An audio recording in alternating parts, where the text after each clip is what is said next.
Welcome back to the series where I attempt to make an application primarily using AI. Now, sometimes it goes well, other times I want to throw my laptop out the window, but that's the fun of it. We get to find out together. Today, we're going to be building a YouTube recipe catalog that I'm really excited about because I love to find recipes on YouTube, but I never remember the recipes, or I'd like one place where I can find all of the ones that I like across different channels. So, let's jump into the plan. I've created a brand new directory for my YouTube recipes app, and I'm gonna write up a prompt and then I'll read it to you. Okay, so I wrote my prompt.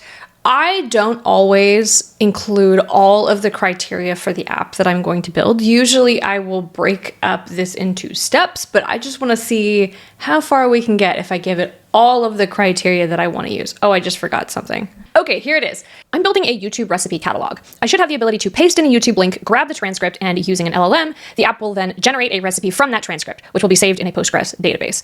The homepage will have a 3-column grid of my recipes with a YouTube thumbnail, a preview of the recipe, and a title. Clicking into the recipe card will show the full recipe.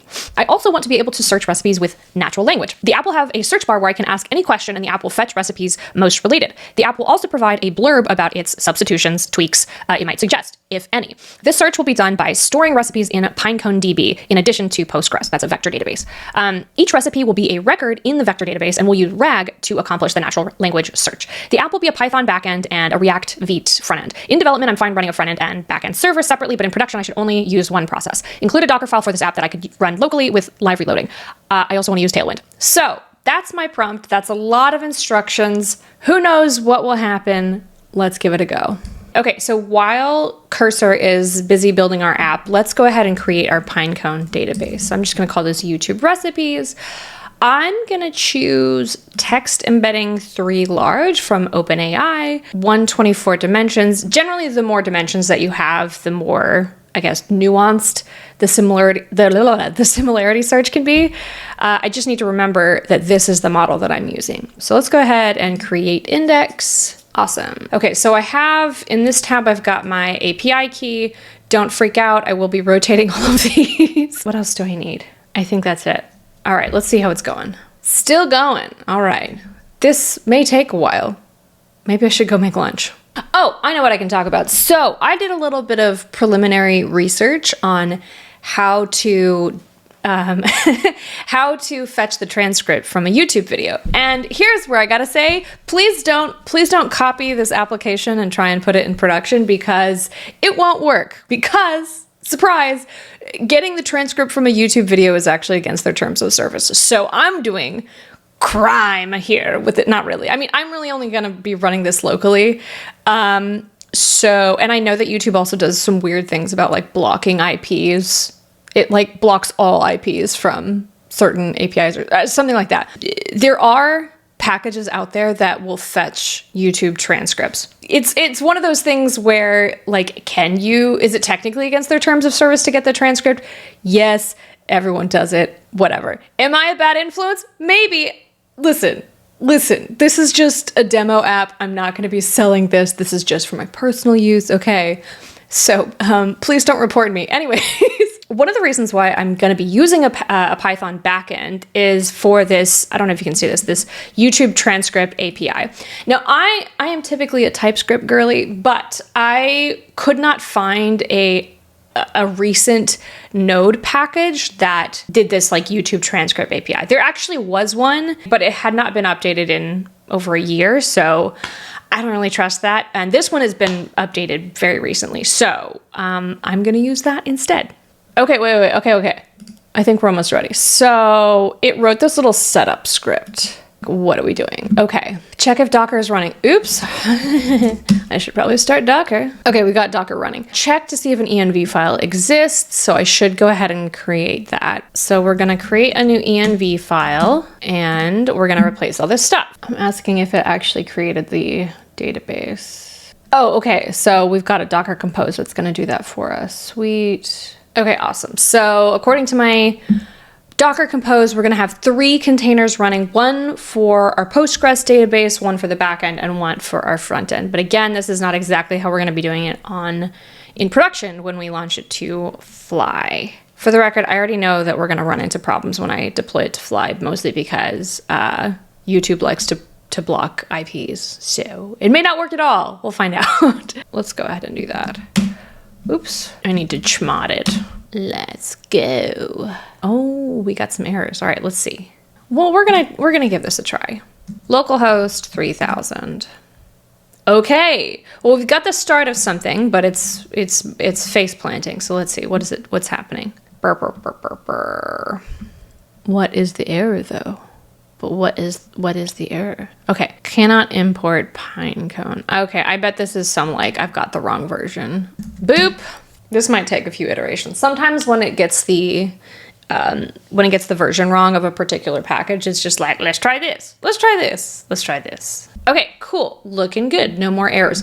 Also, one thing that it changed that I forgot to mention is it was trying at first to access the backend using localhost 8000, but again, these are two separate containers, so you can't just use like localhost between them. And so they changed the host name for the backend to like, so it'll be backend 8000. Okay, this is great. Let's add our first recipe. Oh, I need to get a YouTube video. We're gonna do this recipe for Penang beef curry because I love it. Okay, I'm gonna open up the console. All right, fingers crossed. Here we go. I'm gonna lose my mind if this works. Error. To be expected. All right, error. Let's see. It never works on the first try. Server error. Oh, what a helpful message. Let's see. Does it say anything? Does this say anything useful? Error creating recipe. Yeah, useless. Let's work on the Pinecone issue first. We're going good. Okay, let's try this again. Penang curry. Wait, hang on. Clear. Create recipe. 400. That's different. Now I'm getting this. Sorry about the airplane.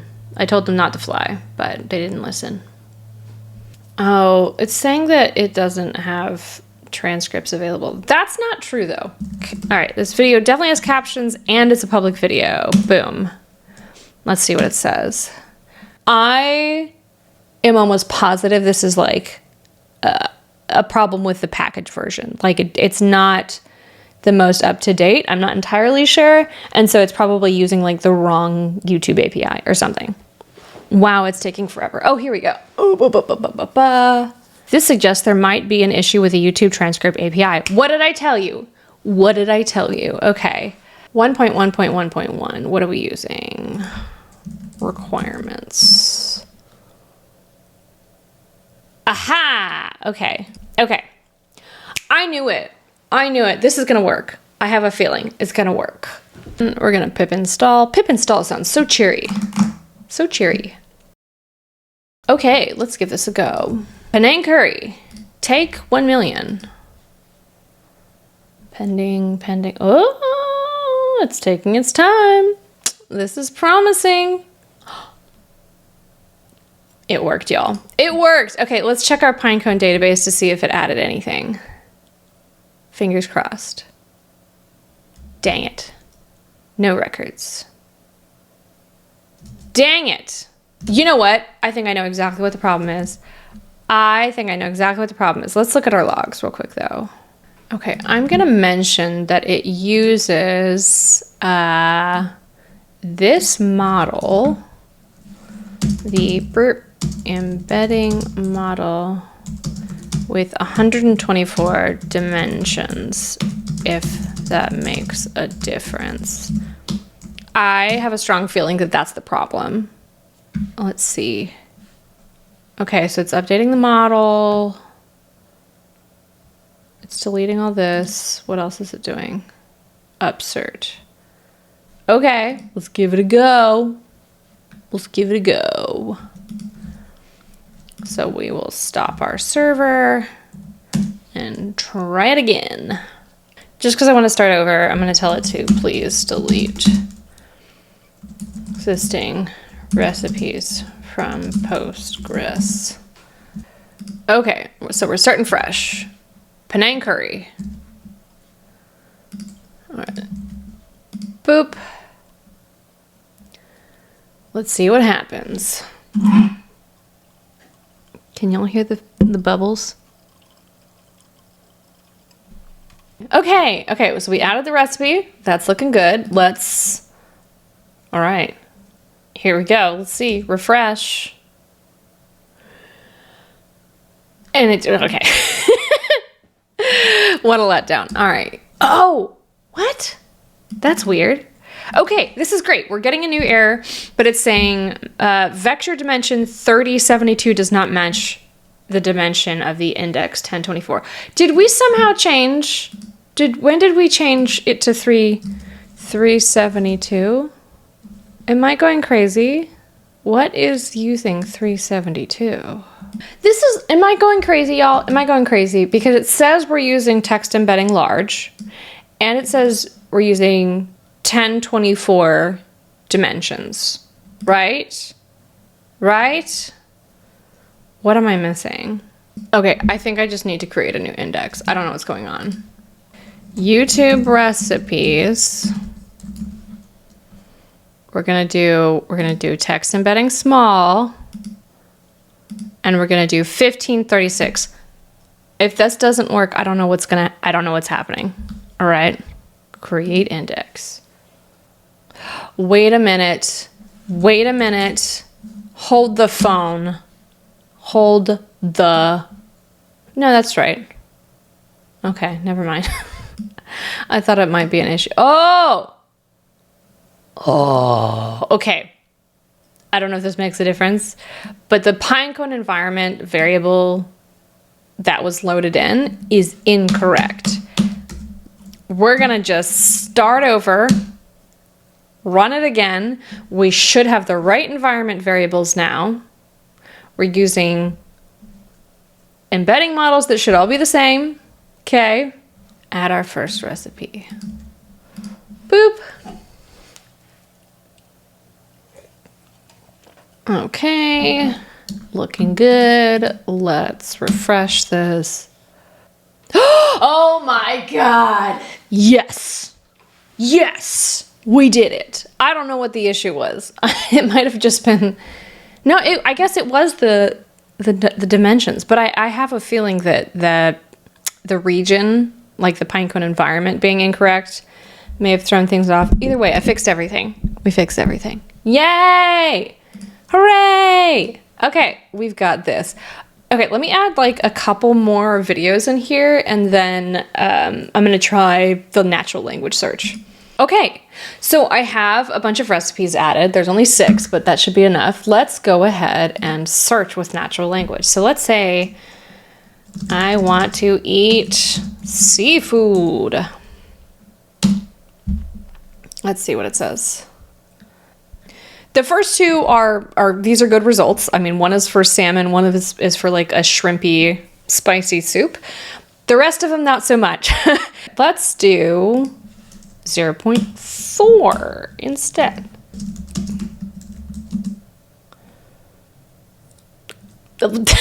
That's not good. No. Beef. All right. Seafood. Wow. This is terrible. Previously, I had the entire recipe stored in Pinecone, but now it's saying maybe just look at the ingredients, right? And that feels smart. So let's do that. Okay, so I regenerated the recipes in Pinecone. Let's see if we can get better results. So if I just type in beef, we should only get the beef recipe because everything else is unrelated. Cool. All right. Awesome. All right. Let's do seafood. Nothing. Awesome. That's so cool. This is truly ridiculous. If y'all are better at RAG stuff than me or doing similarity search, please let me know because I don't understand what I should be doing differently. Anyways, the natural language search kind of sucks, and we're gonna have to bail on that one. But let's go ahead and deploy this to Fly. Okay, so I'm gonna do fly launch, no deploy. I'm doing no deploy because there's a few things that I want to set up beforehand. So now let's do fly secrets set, and then we're gonna do all this stuff. Okay, so I've set all my secrets except for my Postgres database. And so we're going to be using fly manage Postgres. We're going to do it with this. So fly manage Postgres create, choose a database name, YouTube recipes, PG. Awesome. So once it's ready, I'm going to be able to run this fly mpg attach and then the cluster ID to the app. And when we say attach, we're literally just setting the database URL on the app. That's all we're doing. So this is it deployed on fly. We're going to give this a go. Let's go ahead and add that Pinecone recipe. Add your first recipe. We'll see. I don't think this is going to work, and I think I know why. Not allowed. Let's see what it's saying. Method not allowed. Oh, interesting. So the front end is using this like /API thing. That seems very specific. Why did it do that? When did it do that? All right, fly deploy. Aha. Yes. Okay, I think okay, so I'm getting this issue, the video might not have captions or be private or something, but I don't think that is the issue. Here we go. This is why it will be difficult to make this into a production app. All right, so here's what's happening. It's saying could not retrieve a transcript for this video, and this is most likely caused by blocking requests from your IP due to too many requests, which is clearly not the case because this is the first time we're doing it from here. Doing requests from an IP address belonging to a cloud provider, like AWS Cloud Platform, Azure. I don't know about Fly, like we don't have the same IPs, but it's possible. We are a cloud provider, so there are a couple of things we can do. Use proxies to hide our IP address. I don't love that. If you authenticate your requests using cookies, you'll be able to continue doing requests. However, YouTube will eventually permanently ban the account that you have used to authenticate with. The most likely workaround is to do this like IP proxy thing. I don't love this solution.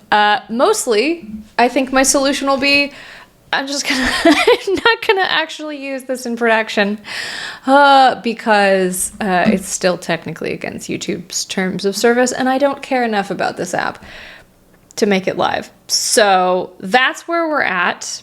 That is it for today's AI chat and code video. That's the name of the series that I came up with.